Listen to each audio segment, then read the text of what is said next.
everyone. Welcome to BBB Sharing. This is Evie Kira George, Director of Ignite, sparked by BBB. Here today I have, of course, Barry Moore and also Shane Moreland. Shane, would you like to introduce yourself? Hi, Evie. I'm Shane Moreland, and I'm in Richmond for the last 7 years and been a news director and run television station news departments around the country. Thank you.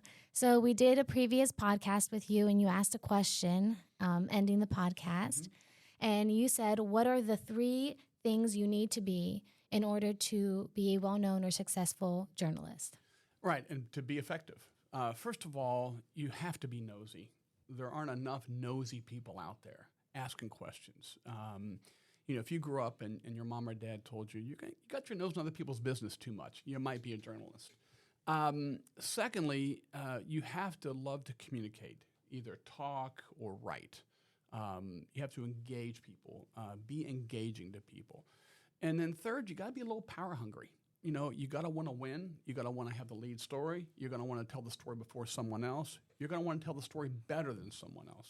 So those 3 things: nosy, be a little power hungry, and be engaging. Be engaging. Love to talk. I got in trouble talking all the time. So That's okay. Talking's good. It gives people an opportunity to get to know you better. Those 3 things, they take very specific people to have that drive. What was your drive the last 35 years, keeping it going? For me, just the energy of being involved in things that were happening. I thrived on breaking news and urgent weather coverage. First of all, weather is the thing that everyone's interested in. We call it the skyscraper among the TPs of content. So I enjoyed that part, and I went through Hurricane Andrew in Miami, and when I was living there, and that taught me really, how you're a lifeline. A lot of times, people are going to get a lot of stuff from Twitter and Facebook. In fact, we'll get emails and calls like, I read this on Facebook. Why aren't you guys reporting it? Well, it's not true. So people still look to us, to journalists, traditional journalists, to give them credible information. So I like to be first telling that story. I'm a visual storyteller, and I enjoy being in the middle of it all. I love that. So a little background about me. I studied at VCU, broadcast journalism at the Robertson School. Okay. And I took my social responsibility very seriously. One reason I decided not to continue in journalism was because I was discouraged by the media today. But then I met Barry, and he does something very interesting at the BBB. They vet and do background checks on businesses in order to make sure that the community is safe and is provided safe services and they don't get scammed. How do you think it would be if a news station became vetted by the BBB? Well, a journalist is free and independent from any influences, so that's got to be part of it. And I'm discouraged by the state of journalism too, completely. I will say this: local television newsrooms are different than networks, and I will have friends and family like, "Oh, the media, they're so this." I'm like, you know me. Look at my newsrooms. Look at my product. Oh, yeah, but it's not what you're doing. It's the other guys. So a lot of it's more of a national bent than it is locally. And locally, you can help keep those newsrooms accountable. You can reach out to them. You can contact the news directors and the reporters directly. I think what's happening in journalism, too, is there's a lot more product with less people. For instance, at my station, we added a whole hour newscast, an hour, and added 1 person. All right, so that meant that the other 53 or 54 people were now divided up even more to get that content. And viewers might say, hey, there's too much repeat. Yeah, there is, because there's different viewers coming in day and night, but you only have so many people to produce that product. So it's tough. There's no question it's tough. If there's a focus of doing what's right, you can, as a journalist, producer, reporter, and anchor, you can still do what's right. You don't have to go down the path of like everyone else is going. And let me butt in, as I always do, Evie, sorry. Just so we're clear, all the TV stations, there's 4 of them, local networks, are accredited businesses here in Richmond. But like Shane said, the national side of them are not necessarily because they don't see the value of it or whatever it is. But just to be very clear for all of us listening and for everybody here, BBB accreditation, we vet the company that they're legitimately who they say they are, that they respond to complaints within a reasonable amount of time. We are no authority. We are not a local government. We have zero. We can't put Shane in handcuffs and drag him out. We can't sue him. He's got other organizations that do that very well. They're on a federal basis line. But we, on a local level, would vet the newspaper, the radio, one of the big radio conglomerates here, and we're vetting them. So we're clear on that. And we're going to talk a little bit about that after when I ask Shane a question. Why does he think that the media, the local stations, they don't beg their advertisers to use the shield or the seal of the BBB, and that starts with trust. So go ahead, Evie. That was going to be my next question. Go Thanks, ahead. Barry. That's Go okay. ahead. No, ask it. We'll ask it twice. You know, you work in a news station. What do you put your seal up anywhere? You're accredited. Right. And again, there's a separation of church and state and television stations. There's sales, marketing, and news. Those are the three big heads of the TV station. And sales and news work together on different projects. You might have a nonprofit event that you're doing, but you don't have sales coming into news and saying, hey, this business paid a lot of money, so let's do another story on them. That would never happen. That can't happen. It can't be influenced. So, in fact, I had the BBB magnet in my office just because it looked nice. And it can be in the commercials or in promotion, but not on news. You want to try to keep that news pristine from any kind of product placement, even that might be a nonprofit, right? Now, the BBB could say sponsor a weather camera. So you'll see, Hermitage Roofing or something on a weather camera. The anchors won't say it, but you'll see that logo up there. So, and now they also pay to have their logo put different places. But you have some lines that you don't cross.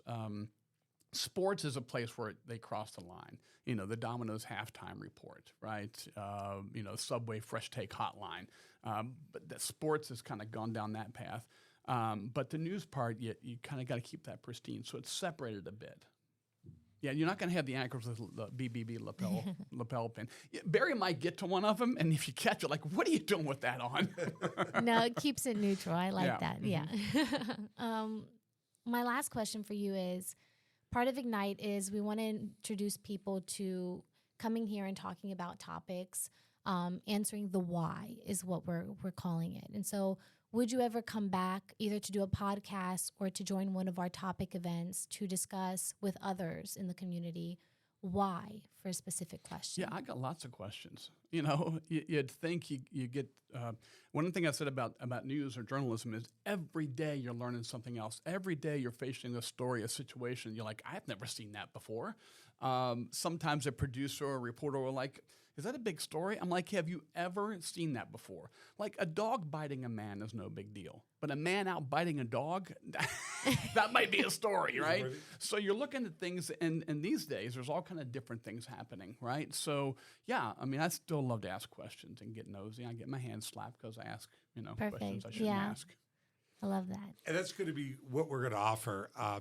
So I'm going to be the anti-TV media, because I disagree with everything you say about this stuff, And again, the free speech is a great thing, right? But what I think is why I took this job is this brand's 112 years old. We're a nonprofit. We are not a government agency. We are not lobbyists. We are nothing. We're an intangible product or brand. And so the brand comes to life or becomes tangible with its accredited business owners and employees engaging in a brand to say they start with trust, respect, integrity, and honesty. Well, that goes hand in hand with what you just said with a TV station, what they want to broadcast. But there's the you, and then there's the GM or a VP, and then there's a guy somewhere in this conglomerate. And to get people to listen is my job. That's why I took this job, because I am not going to let a brand 112 years old fall by the wayside because mostly in Richmond, people aren't listening, or we're not great communicators of what our brand is.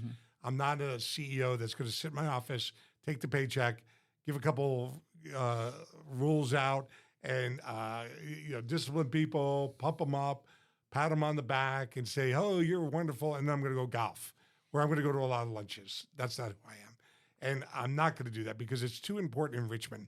I hear more and more. I'm not going to get into the stories because I can't get political. But just the things in Richmond, what I'm hearing, what we're doing, what we're standing for, how we're educating people, where we're holding people accountable is frustrating. And a newsroom cannot bring that up, but a podcast or the BBB can. What the BBB can do in a newscast is wear that BBB pin with their station ID and/or, I told a story the other day, car dealerships. You and I've talked about it a lot, right? Yep. How do you like having the car dealer name and the license plate on the back of your car? I take it off as soon as I get home. You're that guy. Okay, I knew it. But my wife, who bought a Right. Lexus not long ago, Leaves it on. it's still on there. Because she's a salesperson. She's a salesperson. It is your personalities are you're two different people. Right. And I know that. And Now, if they would pay me to have it on there every month, here's a stipend. I've dealt with over 40 years with a couple 100,000 people like Shane. And again, I've gotten that asked a couple times, but I'm always very good at diffusing that and saying pound salt, basically. Right. So, You have a few to stay with it, right? Of course. So, But majority of the cars, when you're on the road and everybody listening, look at the back of cars at the next stoplight. Almost everybody is like your wife, not like Shane. Right? Because we're different people. But that is a branding. And the car dealerships are, I come to this town, I know everybody in the BBB world, in the auto world, and I say they're accredited businesses. Why don't they have the logo on the door? Because they believe the name of their dealership is more important than merging I'd say that, the but BBB also with that. on their website, on their Facebook page, right? Because now people just look at Google reviews. Well, people can write anything about anything on those reviews, right? And you have to spend your day trying to answer them. And if you have that accreditation up there, it still has a lot of weight because it's credible. As opposed to Joe Schmo who's writing a Google review. All the consumers want to feel secure. So imagine on a newscast, and maybe that you go on the road with me and we get these stations to listen, but imagine if the seal was at the bottom right-hand corner. I try to get the newspaper to put it at the front page, right on the front page, that they're an accredited business. They're not saying anything in the articles. The news content doesn't change, but the tangible now becomes a station is now integrity, respect. And the more I keep saying it, and I spend money with the stations to say that story, but then the other side, like you said, the sales, and this is where the worst thing you could ever say to me is, Barry, I want to help you. I'm not selling cars. I'm not selling anything. And so it's an insult. The first couple of weeks, I thought it was nice. Help me. Then I realized what my job was and what our brand is. You're not helping me. We are helping the community grow, and together, we're not going to solve crime. We're not crime solvers. We're not going to sell any more product. We're just going to insist that the processes put in place start with trust. So the news anchor, the guy that comes out and interviews me as CEO here to do a news story, that they have integrity, respect for me, and listen, but I don't want to always talk about the negative. Let's talk about the positive going on in this town. You're a resource, right? Correct. You're a resource. And every day in every newsroom, TV, newspaper, wherever, they're looking for a good story. And we're one of a kind. Yeah. That's what I can't explain enough. There's nobody else like us. And that's why I took the job, because this is going to make it another 100 years. Our world's going to change dramatically. I'll be gone. But this is a brand that's going to make a difference. And people are now, believe it or not, we don't have a sales team. We don't go out and sell it anymore. We did for decades, and they do it around the country. We focus on retention. How many companies get accredited? How many we revoke with our board of directors because they broke the rules, and how many pay us the next year. And they are providing a huge service. Just so you know, when companies pay us, we are then helping those victims of scam and fraud. So just so I get this right, if I have a company that I defraud people and no one knows about it, if I pay a fee, I can still be a BBB member, right? No, because we're vetting you, right? Okay. And so that's the difference. As you said, we're vetting you. You're not getting near us. Okay. Yeah, you're not getting our seal. You're not happening. Yeah. But because you're that person, guess what we do? We, on BBB.org, report that scam if somebody reports it. So that data is out there for the next consumer that might be defrauded. And see, that's one thing that you're looking at that the journalists aren't every day. They're covering all kind of stuff Today. But you're always looking like, what can we do to protect the public? What can we do to get them good information? So anything you have like that, like, oh, here's something that we didn't know was going on, and people need to know about this, then you get it out there. And I'm telling you, there's reporters every day just dying for a good story idea. I wish I could get one reporter or one newspaper or one radio station to say BBB is the offensive play, right? Like the Kansas City Chiefs, they had an offense, right? Offense. And I speak like New Jersey sometimes, but my accent. But we're going to wrap it up. But again, we are an offense. We just tell everybody go to BBB.org first. We're not a good defense because I already told you, we have zero authority. Right. So all we do is pass complaints back and forth. We ask for people to respond. But after that, we have no juice. So anyway, this is the Ignite Studios, sparked by BBB. I love this podcast. Evie, you want to sign off? Yes. Please follow us on social media, Facebook, LinkedIn, Instagram, at Ignite Sparked by BBB, Central Virginia. One more thing I want to leave you with. Who's the person you always call to trust if you need your car fixed, your tires changed, a pipe leaked, anybody? Is it dad? For me, it's dad. If that's the case, BBB.org is your dad. Make sure you check Scam Tracker, go to the website, call us, let us know if you need help. That's it. Bam. Drop that mic. Nice job.